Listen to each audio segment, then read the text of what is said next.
Hi all, Planetside Agent here. Today is going to be part 3 of boil tests for the Esbit solid fuel stove. The previous 2 parts, 1 and 2, involved actually burns with the tablets and different configurations and little adapters to see what the burns are. Today I'm going to go ahead and give it a try with an alcohol fuel stove. Well, let's take this out right here. Yeah, one of the problems with using an alcohol stove with this is there's not a lot of clearance between the bottom of the little burner pot stand and the top. And the gotta be careful, I got water in this one already. I'm getting ahead to do this. And if you know, like I said, on these it has this little dimple where it nests into the, which is great for stability, and nothing wrong with it actually. But you don't get a lot of clearance between the bottom, so you can't get a lot of different kinds of alcohol burners in there to use. And if you leave the little tray in here, oops, there we go. If you leave the tray in here, that's already, well, that thing looks like about 3/16 of an inch.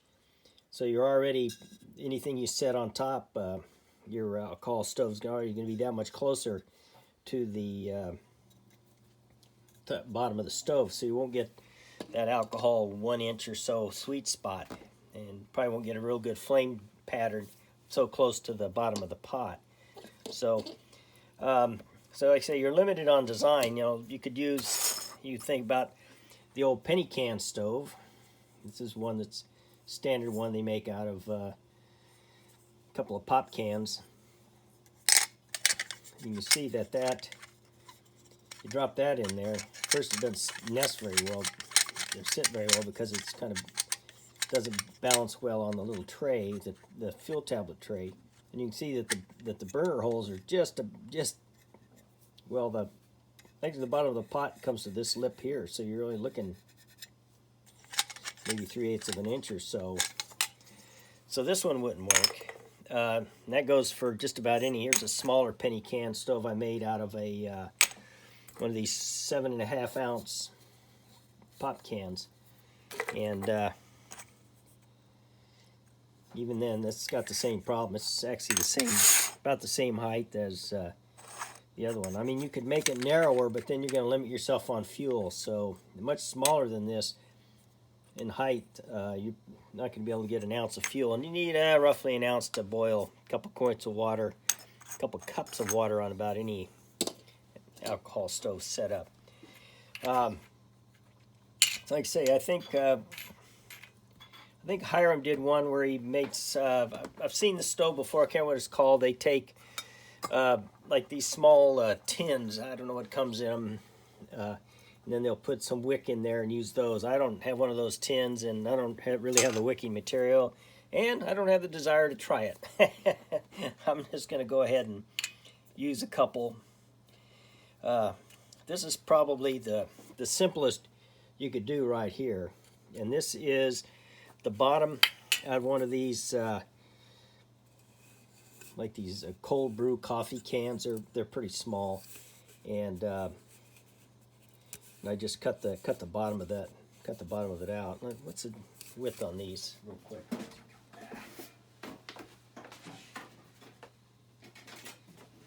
Oops. Anyway, sorry for leaving you. So they're looks like about 2 1/8 inch. So they're a little bit narrower than here's your average pop can. So they're a little bit narrower.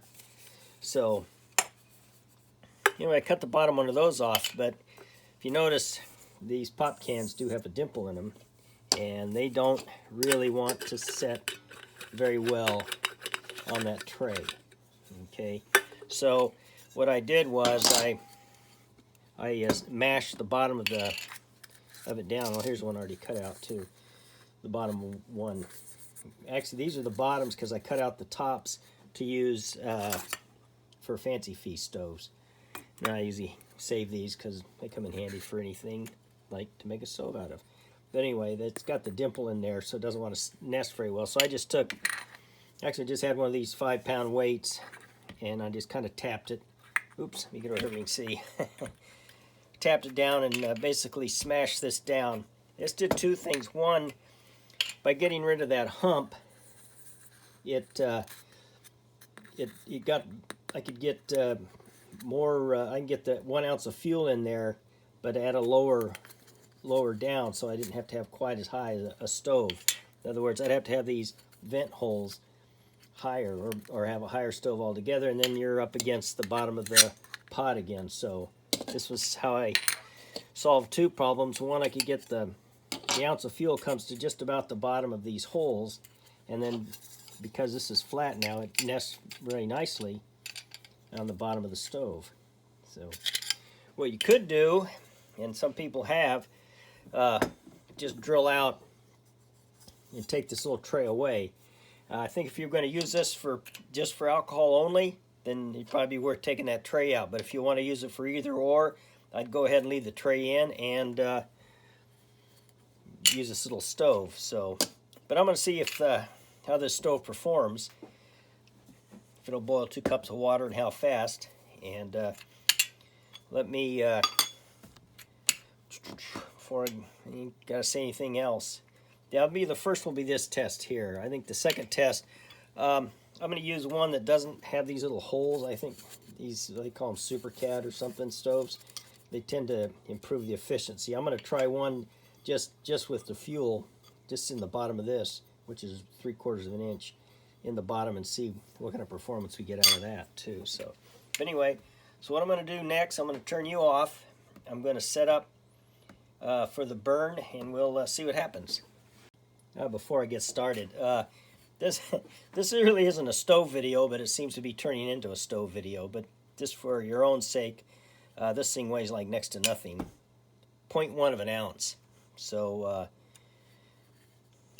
probably so it weighs nothing. So you can't if you're looking for ultralight, you can't get any lighter than this. So anyway, let me go ahead and get this set up, the burn set up. Okay, ready to start the burn. I've got 16 ounces or 2 cups of cold water at 53 degrees. I've got the little burner in here with 1 ounce of alcohol fuel, and I am using the yellow heat. So we'll go ahead and fire this up. Oops.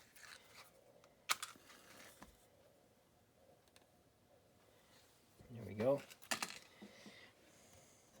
Put the pot on. Start the timer. Okay, I'll go ahead and turn this off now, and I'll bring you back in a few just to show you what the flame pattern looks like on this stove or burner. Okay, here we go. There's the burn pattern. Looking pretty good. We've been at it here for about 1:13, and we're up 66 degrees. So anyway, I'll turn this off and bring you back when we're about close to a boil.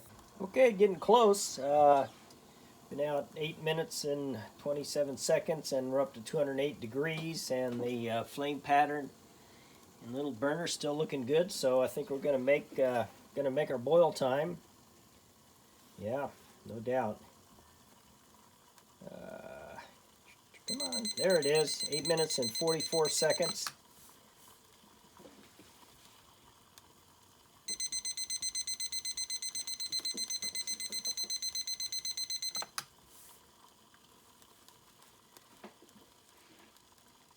You can go ahead and pull this probe out. Going to see how long this stove burns for.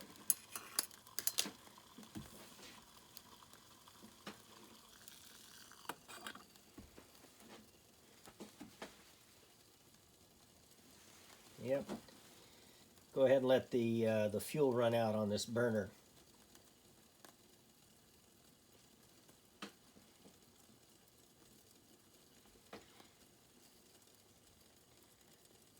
Yeah, I tell you what, it's got to be getting close. I'm going to go ahead and turn this off so you don't have to be bored watching a stove run out of fuel. Oop, nope, never mind. Poof, it is just gone. So that was 9 minutes and 49 seconds to burn 1 ounce of fuel. Okie doke. So there you go. That little burner will boil your fuel. So it looks like that'd be a practical little burner to have if you wanted to use alcohol. Okay, for my next alcohol burn test, I'm just going to use just an open little pan, nothing in it. Just going to put the fuel in it and just see what happens. I have no idea. So we'll go ahead and set this up, and I'll get back to you when I light it off. Okay, ready to start this burn test. I've got, again, 16 ounces or 2 cups of cold water at 53 degrees. I've got my little pan here with 1 ounce of yellow heat fuel in there, and we'll light it off and get this show on the road. There we go.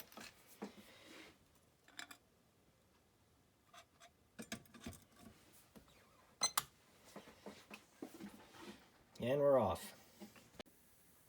Okay, there's your burn pattern.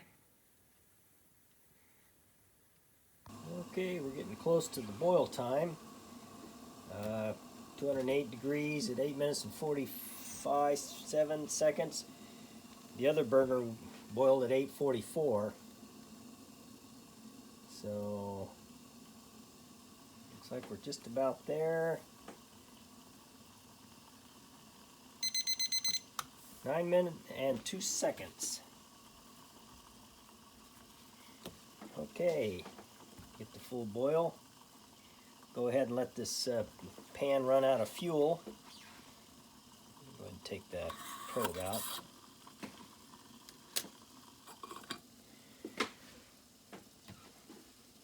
It's still burning pretty vigorously. We'll see how long it takes to burn out. I'll go ahead and turn this off until then.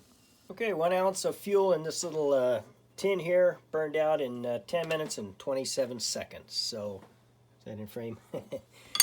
So, just to kind of summarize this alcohol stove burn test, like I said, these are the only two I'm going to do because I don't really think anything else is going to make a lot of difference. As I explained earlier, the other style are just not, don't work very well. But anyway, so the one made out of this little aluminum can, that 1 ounce of fuel brought the 2 cups of water to boil in 8 minutes and 44 seconds, and a burn time of 9 minutes and 47 seconds for 1 ounce of fuel. Okay, this little tray here was an open cup. In fact, the fuel was just barely below the lip. It brought 2 cups of water at 9 minutes and 2 seconds, and it burned out at 10 minutes and 27 seconds. So pretty comparable. So really, it looks like this design with all the little holes and all are really, I think, for all intents and purposes, is irrelevant. Okay, I think if you wanted to, just to summarize on using alcohol with one of these Esbit stoves, I think you want something that has a low profile if you're going to do it. And a couple of options. If you can just use an open tray, which is all you got to do is cut the bottom of a can out, or anything that's comparable that will hold about 1 ounce of fuel, and you'll get your 2 cups of water to a boil. This was just a little, this should have been just a little bit higher because you're kind of cutting it close. Maybe something like this, where you got a little bit more lip room so it doesn't spill over, but it'll work. Or you can go ahead and just cut the bottom off of a small can and just put the oil. You don't have to punch the holes in it, so pretty basic. So overall, I'll just kind of sum up what I think of this Esbit Cookset. I mean, the design, its design is nice, engineering-wise. It's solid, it's well built, nothing wrong with it. It's probably not the most efficient stove in the world, I think, because I think the pot stand tends to, the burner tray, or what do you want to call it, tends to act as a heat sink, so you're not getting full efficiency out of your stove. In fact, just as a matter of comparison, I boiled 2 cups of water with this burner with your old hardware cloth pot stand, and I brought 2 cups of water to boil in 6 minutes and 30 seconds. So it definitely it's faster. It does work faster, but then again, but this will do the job. I would say the alcohol is probably more efficient than the fuel tabs, but I think that's a given. I think, you know, if you wanted to do both, you could say make yourself a little alcohol stove, and then like I said in the previous last part 2, I found these little wings improve the boil efficiency of the tablets. You know, you could just put all these together and add them to your kit, and you could go either way, and these together weigh nothing. So I think, I mean, it's not the most efficient in the world, but it does work, and it's nice, and depending on how you want to use it, like I say, you could use it either with alcohol or with tablets, and it folds up nice and compact, which is nice. As far as for Esbit and stuff, I think this would be a great little kit, like I said, for a bug-out bag. Just put in a bunch of tablets in, or, you know, a emergency survival kit. And, you know, you can store it. You don't have to worry about your fuel evaporating or fire hazard or anything like that. So it'd be a nice way to go. Or if you were just looking, you know, for a brew on a day hike or something, throw a couple of tablets in here, and, you know, it's quick and dirty. Dirty as a byword, but you know, it'd be kind of handy. So yeah, it's a nothing wrong with this kit. Like I said, it's probably not the most efficient in the world, but there's nothing really wrong with it. It does work as advertised. It's well built. So like I say, I have no problems with it. I don't know how I'll use it. We'll see. I've got so many kits and stoves. Keep me busy for a long time. So anyway, I can't think of anything else to say on this particular video. So I hope you enjoyed it, and we'll see you next time. Bye-bye.